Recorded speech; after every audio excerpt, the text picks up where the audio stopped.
At ngayon naman, Jules, pag-uusapan natin itong pamilyar tayong lahat tungkol sa legal term na ito na tinatawag na blotter. Dahil ito very timely, alam naman natin yung mga issues na napapanood natin ngayon sa television. Pero ito, ano nga ba talaga ang blotter at ano ba ang tamang proseso sa paggawa nito? So ngayong umaga makasama po natin ating very special guest this morning. Wala po yan sa Chief Special Projects Branch ng PNP-PIO. Makasama po natin, let us all welcome ang ating very special guest, Police Senior Inspector Jonathan Del Rosario. Good morning, sir. Good morning, Diane. Good morning, Jules. And good morning. Una, gusto po natin batiin ang ating mahal na Chief PNP, Police Director General Alala Madrid Purisima. And of course, yung ating mga boss, mga kaubayan natin. Siyempre, alam mo, na-interview natin si Sir dati dito. So, welcome back again to Good Morning, Boss. Pero Sir, ito, alam naman natin, nakita natin ang laman halos ng telebisyon. Nakikita natin itong tinatawag na blotter. Ano ba talaga ito? Anong tamang proseso sa blotter? Actually po, ang blotter, ito po isang dokumento sa mga PNP offices, station natin, na kung saan po yung mga insidente po, mga mahahalagang bagay na nangyayari sa isang lugar, ay dito po natin nire-record. Para po ito na kung sakaling kailanganin po itong mga records na ito in the future, maaari pong sa pagpapile ng kaso sa korte or kung ano pamampong mga bagay. Like for example, isa na po yung pag-claim ng mga insurance kasi naghihingi po sila ng mga police reports, nagagamit po itong. Alright, sir. Since, di ba, merong iba't ibang mga cases na pwede mong ipato, may lawsuit, may cases din. Ano bang pinag-iba nitong blotter dun sa iba't ibang cases na yun? Actually po, ang blotter is just a record. Okay. Now, record lang po ito na maaari mo pong gamitin sa future. Actually po, pwede po itong gamitin sa pag-file ng kaso. So, normally po, yun nga, kinukuha po natin yung records dun po sa blotter. And then, ginagamit po ito sa pag-file ng either criminal cases or mga iba pa pong kaso sa korte. Sakali po mag-file ng blotter ang isang tao sa laban sa isang tao, ano pong maaaring gawin ng batas dun sa taong yun?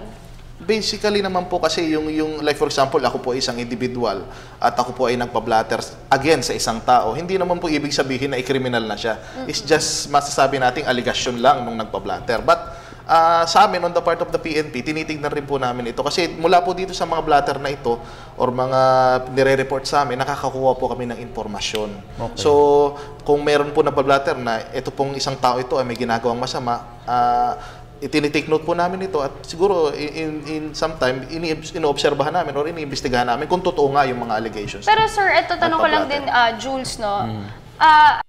Natin yung nangyayari sa ngayon, very talagang halos laman ng television. Itong alam naman natin na case, pero hindi tayo masyado mag-focus doon. Ang tatanungin natin, ano po ba yung kalimitang problema sa pagbablotter at yung nakita rin nating problema doon sa kasalukuyang kaso ngayon na pinag-uusapan natin?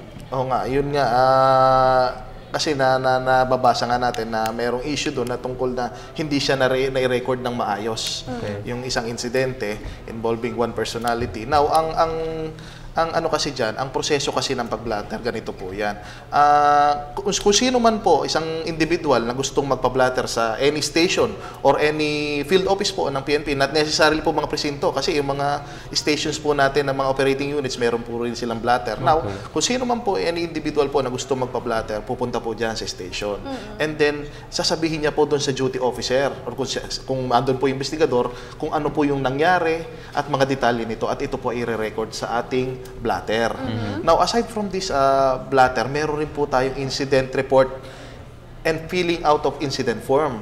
Ito po, nire-record po dito po, normally po, pinapasulat natin yung mga nagko-complaint or kung sino man yung pupunta doon na isang insidente, pinapasulat natin sa kanila kung ano po yung nangyari. Now, titingnan po yan ng ating investigador, ng ating police na duty, and then of course basic po yung ating 4Ws and 1H para po kumpleto yung data na andun. So pag naayos na po yan, saka na po ipapasok ng ating duty officer sa blatter po or ang ating investigador. Now aside from this po, ito pong meron pa pong separate report yan na ginagawa ang ating kapulisan para naman po maging basihan ng ating sa ating pong NCRS, yung crime reporting system. So marami pong bagay na mga informasyon na makukuha po tayo dito sa blatter. Pero dun sa nangyaring kaso, ano po yung nakita nating problema doon? Yun nga po, may mga, ang nakikita ko po kasi ang sabi nga nila is, ang based dun sa mga observation, mga info na nare-receive natin is, may mga injuries yung tao. Normally po, pag dumating po sa ating istasyon ng isang tao, at nakita po natin siya na injured, dapat po, basically, i-endorse natin siya sa hospital, public hospital or i-endorse. nearest hospital para po magamot siya. So, hindi natin siya hayaang mag-isang umalis. Opo, saka siguro po parang hindi po pwede na sabi mo na aalis na lang or ganun. Kasi kung ako isang police officer, siyempre may doubts ka bakit ba siya nasaktan. Ano mga injuries niya. So, hindi naman pwedeng basta sinasabi lang ng ganito, itatanggapin na natin. So, dapat siguro magkaroon pa rin ng parang some investigation on that level. Yes, alright. Then, syempre, abangan natin sa mga susunod na araw kung ano bang magiging investigasyon dyan.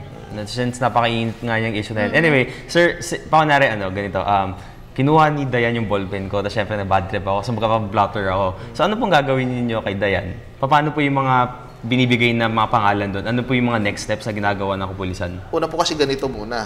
Pag nag-report po ang isang individual sa police, tinitingnan natin kung meron pong na-violate na batas. Okay. Kasi kung wala pong na-violate na batas, hindi po natin siya pwedeng arestuhin. Okay. So, now, may mga insidente rin po na pwede naman pong isettle sa barangay.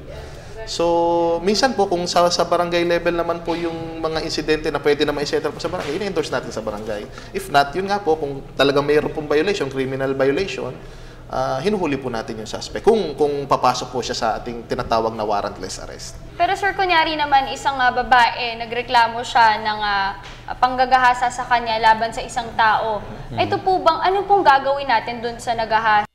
Po bang dalhin sa ospital or ipa-check po ba natin siya? Or hahayaan din natin siya umalis once after niya magawa ang kanyang statement? Unang-una po, pag mga ganito pong insidente ng rape or mga insidente involving mga kabataan, meron pa tayong children's and women's desk sa bawat mga offices natin. So, kailangan sa mga natin station. silang i-endorse po doon? So, i-endorse po natin sila sa women's and children's desk ng mga stations at sila po ang mag-iimbestiga kasi rape na kaso po is very sensitive. Yes. Hindi po maganda na, baga nakita po natin na mas maganda kung babae rin yung mag-interview, mag-iimbestiga doon sa biktima kasi mas open siya magsabi ng mga detalye. Now, pagkatapos po nito, yun nga, i-record din sa blatter, the usual process, and then, yun nga, kasi kailangan po, pag nag-file po tayo ng kaso ng rape sa korte, kailangan po yung medical report from a doctor. So, normally po, i-endorse natin yan for medical examination, yung victim po. Okay. Alright. Sir, ano naman po yung certain cases na kapag nagpa-blotter, tapos napatunayan nga na, or hindi pa napapatunayan, pero may possibility po ba na ma-detention muna siya na doon muna siya? Stay muna. Anong cases po yun? Ganito po yan kasi meron nga po tayong tinatawag na warrantless arrest. Normally po, Okay. basically, lahat po ng aresto by virtue of a warrant or tinatawag po natin sa pamagitan po ng warrant. Kaya nga po maraming sinasabi pag hinuli ng polis, nasaan ang warrant mo? Warrant of arrest, Wala po. Pero meron po tayo sa ilalim po ng batas, meron po tayong warrantless arrest na tinatawag. Una po dito, ang condition po dito is, ako ay isang police officer, nakikita ko na po na may ginagawang violation sa batas. Yung isang individual, pwede ko na po siyang hulihin. Pangalawa po, kung meron pong sitwasyon na kunwari, may nakita po akong meron pong taong duguan at nakita ko may tumatakbo, pwede rin po yun. Okay. Although hindi ko po nakita yung actual na pananakit niya, may basis May na po mga- ko. may mga sitwasyon. exemption rin Okay. na ano. Another po is yung mga tumatakas po, yung mga prisoners or mga nakalista po yan. Now, pagpapasok po dito sa warrantless arrest, uhulihin po natin yung suspect. Now, pagdating mo, dadating natin sa estasyon, and the usual process, ibablatter po natin yan, and then we investigate, we get the statements kung meron po mga complainants, and then we endorse this individual for inquest dyan po sa ating mga public prosecutors. Pero sir, ito naman, tanungin na rin natin, ano ba yung mga pinakakailangan ng mga viewers natin, lalo na yung mga boss natin dyan na nanonood po ngayon, kung sakaling magpapablotter sila, siguro yung mga tips or advices nyo na dapat po nilang tandaan? Ang unang-una po sa talaga is, isipin po natin, ano po ba yung purpose nyo? Una, isipin nyo po kung anong purpose nyo. Pangalawa po, kung may insidente, tingnan po natin, kung mayroon po tayong konting kaalaman tungkol sa batas, tingnan po natin kung may violation ng batas. And then, okay lang po yun, kahit nasabi nakikita nyo, anyway, i-explain naman po yan ng ating mga police officers sa station. So, yun lang po, saka agad maaari po kumpleto yung mga detalye. Kahit po yung basic lang na 4 Ws and 1 H dun sa kung makukuha na po nila, mas maganda po para po kumpleto yung magiging report ng ating Kasi kapulisan tulad sa nga station. dun sa napag-usapan natin, may mga nakikita pang loopholes or may mga May mga lapses. kulang. Oo, may mga kulang. So dapat, kung magpapa-blotter ka mismo, dapat aware ka sa tamang proseso. From Para the very kunyari start. may makita ka, pwede kang humingi ng tulong or ireklamo mo kagad sa PNP, di ba? Tapos para siguro mas maging malinaw din sa mga boss natin, no? Since may mga nababanggit din na term si Sir. Sir, nabanggit niyo yung inquest. Ano po ba yung inquest? Actually, ito yung inquest, ito yung proseso na kung saan yung nahuli natin, di ba nabanggit nga natin kanina, meron tayong tinatawag na arrest by virtue of a warrant. Now, meron rin tayong warrantless arrest. Now, yung mga nahuli natin ng warrantless arrest, ito yung pinipresenta natin sa piskal. So, tinitingnan po ng piskal, base po sa ating mga dokumento na sinasubmit sa kanila, base po sa ating report or ating investigation report, tinitingnan po nila kung meron talagang violation yung taong hinuli at legal yung kanyang pag-aaresto. Now, kung meron po siyang violation, nasa piskal po yun kung i-detain niya. So, meron po siyang ano. Now, pag nakita niya naman po na parang wala naman pong violation sa batas, i-release niya po ito, yung ating arrested person.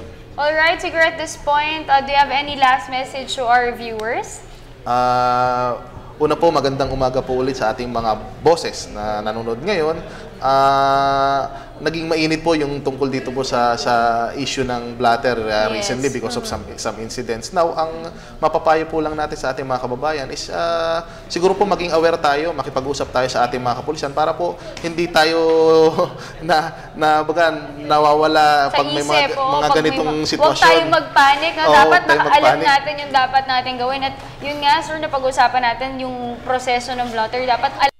Kasi kung may kakulangan, dapat maireklamo na rin kagad yan. Saka yun nga po, isa rin po para maprotektahan rin yung kanilang mga karapatan. Kasi kung hindi nyo po alam yung inyong mga karapatan, most of the time siguro may sometime mababiolate po. So mas maganda po na alam natin yung mga karapatan natin para po kung may maharap tayo sa mga ganitong mga sitwasyon, alam natin yung gagawin natin. Pero sir, available pa rin po, syempre ang hotline ng PNP, ang 117, sakaling may mga problema sila, so pwede pa rin po silang dumulog sa 117. Opo, pwede po sila nila tawag ito. And then, of course, yung ating isumbong mo kay Chief, ito po yung 0917-847-5757.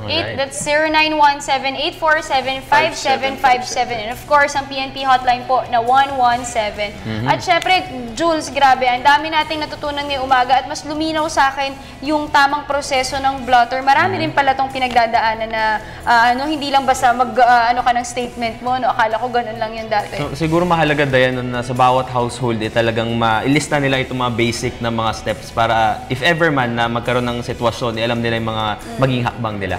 Alright, thank you so much for joining us this morning. That was Police Senior Inspector Jonathan Del Rosario ng Chief Special Projects Branch ng PNP PIO. Thank you so much, sir. Thank you.